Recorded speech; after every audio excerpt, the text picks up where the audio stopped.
According to Surah Ash-Shura, verse number 23, say, O Muhammad sallallahu alaihi wasallam, I don't ask you for this message any payment, but only goodwill through kinship. According to Hadees, if any person prayed in between Hajar Aswad and Maqam Ibrahim and kept fast, but he didn't keep love for Ahle Muhammad, then he will not enter in paradise.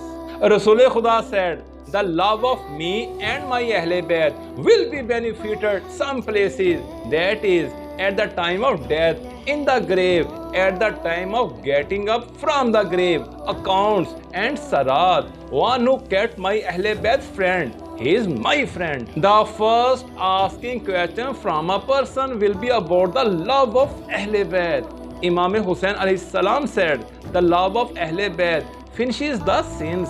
Imam Baqir explained the Surah Al-Baqarah, verse number 256 in Ayat al-Kursi. فَقَدْ اسْتَمْسَكَ بِالْعُرْوَةِ الْوُثْقَى, hath grasped the most trustworthy handhold. That is, Urwatul Wuthqa means the love of ahlebait. Imam Sadiq said, the heaviest thing that will be put in the scale will be the salawat, that is, blessing of Muhammad wa ahle Muhammad. Imam Sadiq further said, the goodness with whom a person will save from horror on doomsday is the love of ahlebait. Imam Riza said, neither leave worship and good deeds depending on muhabbat ahlebait, nor leave muhabbat ahlebait depending on worship, because without muhabbat ahlebait and good deeds, worship will not be accepted. Imam Shafi composed a verse, that is a stanza. If muhabbat ahlebait is to become Rafzi, then I am Rafzi in both words.